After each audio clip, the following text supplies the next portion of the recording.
La famille, c'est la force des longues femmes des fabricants de saucisses vietnamiennes parmi les plus importants en Amérique du Nord. Bonjour. Enchantée, Joanne. Bonjour. C'est toute la famille. Ah, il y en a qui se ressemblent moins. On fera une photo souvenir, une photo de toute la famille. Il est rare de se faire accueillir par une famille aussi nombreuse lors d'une visite d'entreprise. Très longue femme. Et le papa est fondateur de l'usine de production de saucisses vietnamiennes. Ça a été notre modèle.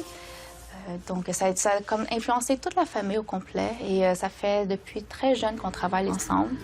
Une famille vietnamienne élargie.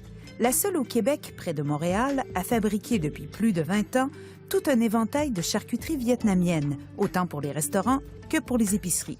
Dans tous ces emballages-là, c'est exactement les mêmes saucisses. Oui, en fait, c'est la même base, mais différentes saveurs. Ça va du traditionnel au congelé, assaisonné de poivre et d'ail ou frit. Enfin, tout pour réussir les soupes wonton, les banh mi et les rouleaux impériaux. C'est ici que tout se passe, là? Oui, c'est cela, madame. C'est ici que tout se passe, oui. Qu'est-ce qu'il y a comme étape principalement? Il y a l'étape de hachage. Et après le hachage, il y a le mixage. Nous utilisons la viande de porc. Nous sélectionnons la bonne qualité de viande, le plus mimèque possible pour donner une qualité saine à nos produits. Auquel que c'est la sauce de poisson qui donne le goût authentique vietnamien, traditionnel. Donc après ça, le tout va dans la machine le poussoir. Et le poussoir fait en sorte que les saucisses sortent en petites boulettes de proportionnées à poids égal afin de pouvoir l'emballer sur la table. Mais là, vous me parlez de sauce de poisson. C'est la seule chose qui entre en composition dans la préparation? C'est qu'est-ce qui donne le goût principal, oui. OK, parce qu'il y a d'autres petites épices cachées, là. Exact. Il y a d'autres épices cachées, oui. Les petits secrets de production, j'imagine? Oui, le secret de famille de ma grand-maman. Mais bon, on imagine des épices, on imagine aussi des nitrites, des nitrates? Non, nous n'avons pas de nitrite, pas de nitrate. Okay. Nous avons que du phosphate de sodium.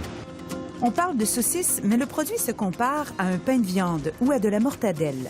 Une charcuterie que la mère du clan, moi, Nguyen Thi Tin, et la fille, Mi Phương Pham, emballent comme un cadeau dans une feuille de bananier en plastique. La façon d'emballer, c'est une façon artistique, authentique.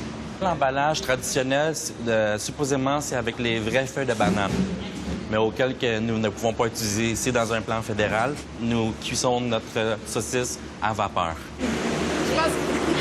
On est quoi? On est dans le congélateur, là? On est quoi? On est dans le refroidissement rapide, madame. Oui, OK. Donc, les saucisses sont amenées ici après la cuisson. On va y aller.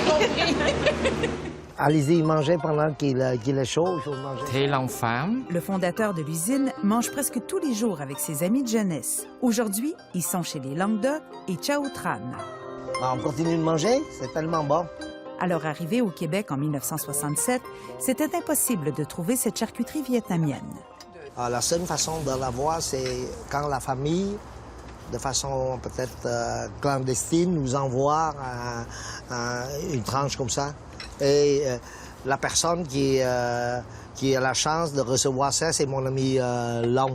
Sa mère lui envoie la saucisse. Voilà, c'est ça. Dans le nord du Vietnam, on donne un cadeau pendant la période des fêtes, comme par exemple le Nouvel An. Ça, c'est pour la période des grandes cérémonies. Puis la saucisse, vous la mangez avec quoi aussi, mis à part la soupe? On fait de banh mi. On met le sandwich là-dedans aussi.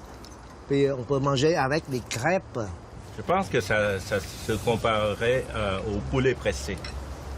Ouais, mais avec le goût de porc, avec un goût plus goûteux.